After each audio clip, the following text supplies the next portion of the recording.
Nesta aula vamos continuar o nosso assunto, funções. Aqui quero apresentar alguns símbolos a vocês que eu acredito que vão ser bem úteis aí, quando a gente for descrever conjuntos, né?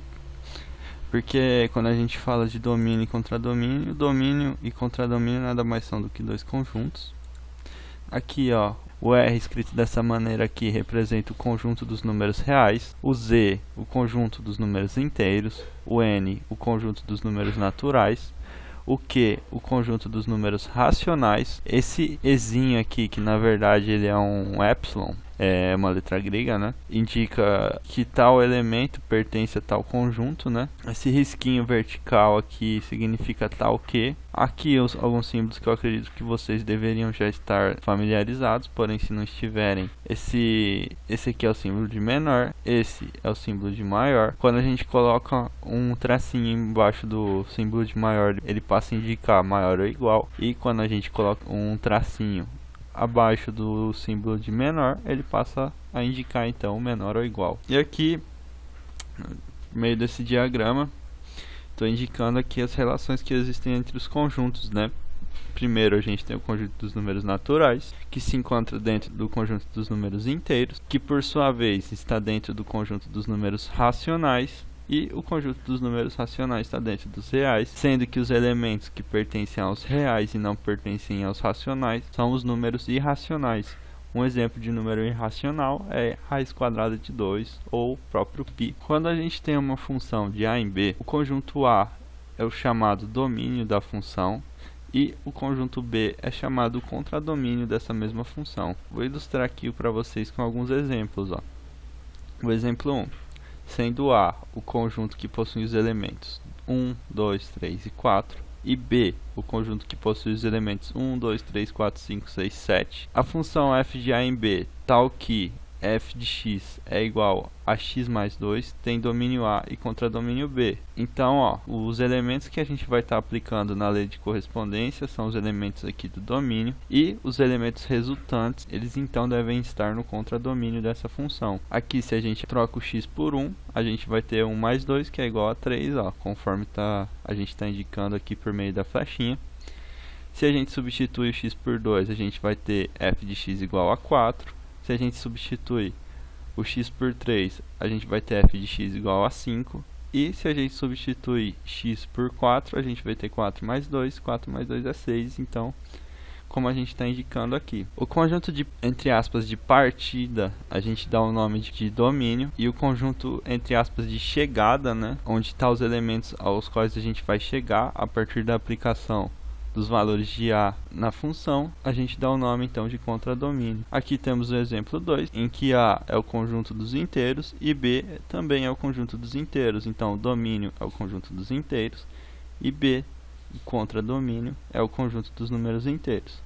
A função de A em B, tal que f de x é igual a 3 vezes x, tem domínio A e contradomínio B. Então, ó, se a gente pegar o elemento aqui do domínio, menos 2, e substituir na lei de correspondência dessa função, a gente vai ficar com 3 vezes menos 2. 3 vezes menos 2 é igual a menos 6. E, por sua vez, agora, o menos 1. 3 vezes menos 1, menos 3.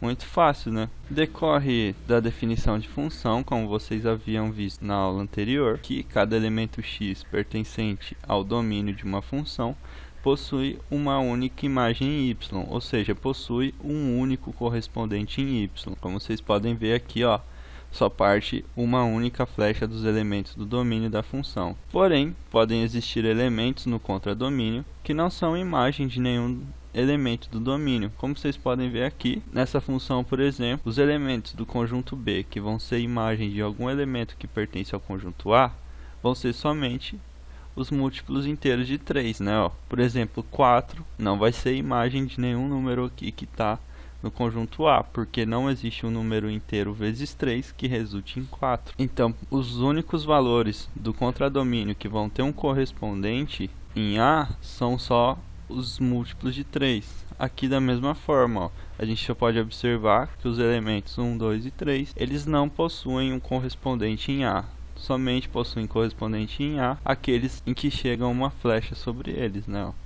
O 1, 2, 3 e 4 são os elementos de A e os correspondentes em B são 3, 4, 5 e 6, sendo que 1, 2 e 3 não possuem um correspondente em A. Como já foi dito, note no exemplo 1 que os números 1, 2 e 3 não são imagens de nenhum elemento de A, e podemos notar também que no exemplo 2, os números inteiros que não são múltiplos de 3 não são imagens de nenhum elemento de A. Muitas vezes podemos determinar o domínio de uma função a partir somente de sua lei de correspondência, ou seja, a lei que nos dá quem é y em função de x. Quando não é dado explicitamente, ou seja, quando o problema não te diz qual é o conjunto que te dá o domínio dessa função, a gente entende então que o domínio é formado por todos os números reais que podem ser colocados no lugar de x na lei de correspondência y igual a f de x, de modo que, efetuados os cálculos, possamos conhecer y.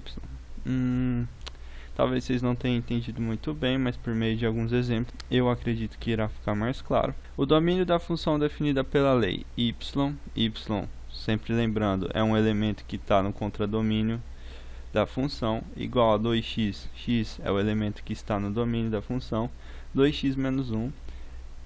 O domínio da função definida pela lei y igual a 2x menos 1 é real. Os reais, pois qualquer número que seja valor real atribuído a x, o número 2x menos 1 também é um número real. Realmente, a gente pode pegar o x aqui e substituir por qualquer número real, não tem nenhuma restrição, a gente sempre vai obter um y real. Mas vamos analisar agora esse segundo exemplo. O domínio da função real, dada por y igual a x mais 2 sobre x, é os reais com exceção do zero. Esse asterisco aqui indica que você está excluindo o zero do seu conjunto. Por que a gente exclui o zero? Veja bem, se a gente substituir o x por zero aqui, o que a gente vai ter? 0 mais 2 dividido por zero. E a divisão por zero não está definida.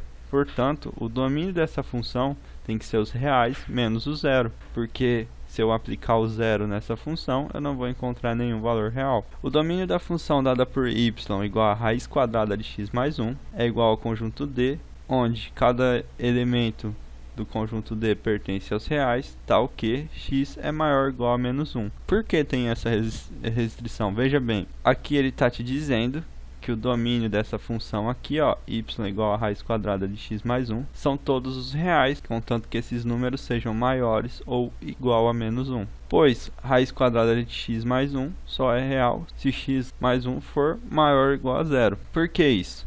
Porque a gente sabe que não existe raiz quadrada real de um número negativo. Se eu substituísse aqui por menos 4, eu iria obter raiz quadrada de menos 3, e a raiz quadrada de menos 3 não é um número real, né? Não tem como a gente calcular uma raiz de índice par de um número negativo.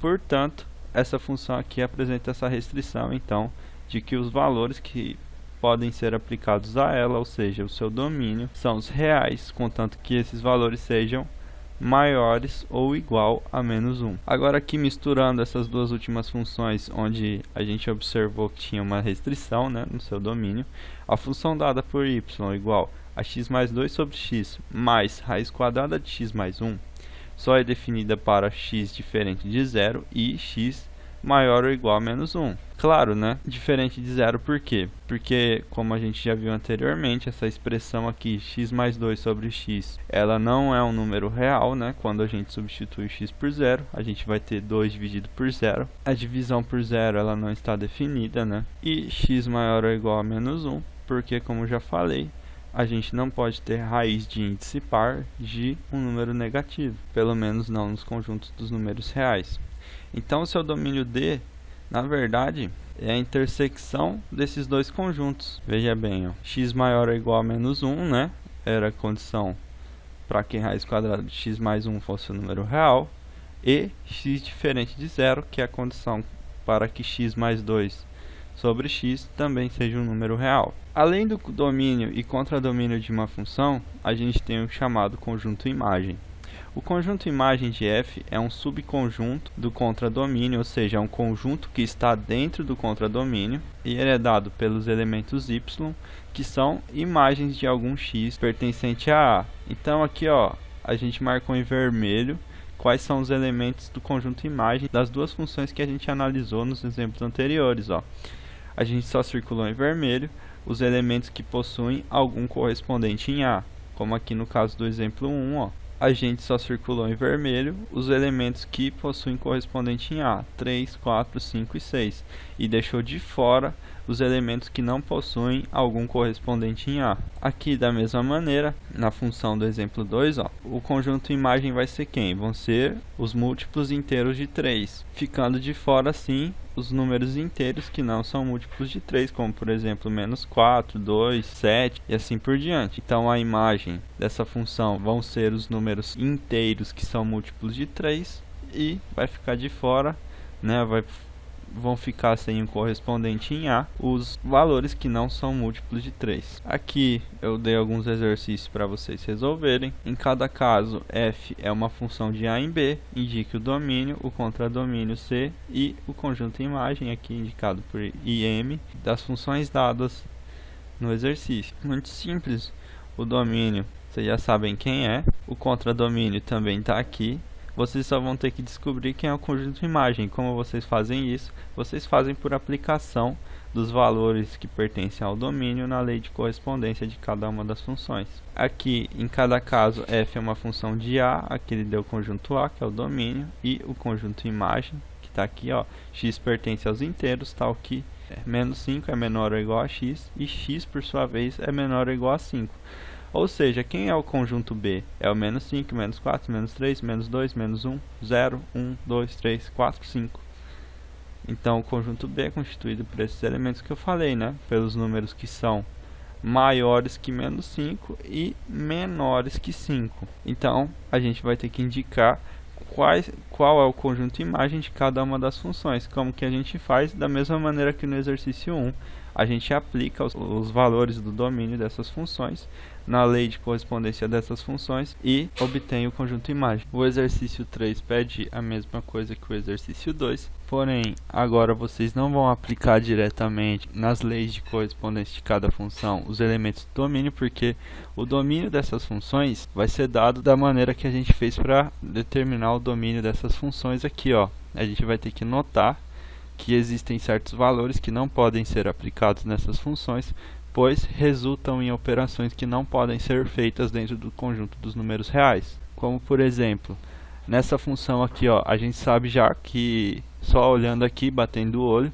a gente sabe que um elemento do domínio dessa função não é o 5, porque se a gente substituir por 5, a gente vai ter aqui no denominador 5 menos 5, 5 menos 5 é 0. Aí a gente vai ter 5 menos 3, que é 2, 2 dividido por 0, que como a gente já sabe, a divisão por 0 ela não é definida, então não resulta em um número real. Aí a gente vai ter que então procurar essas exceções aqui, por exemplo, na função y igual a x mais 1. O domínio é qualquer número real, porque não tem nenhuma exceção. Qualquer número real pode ser aplicado nessa função que a gente vai ter um número real. Aqui é uma função exponencial. Eu vou tentar deixar vocês pensarem aí.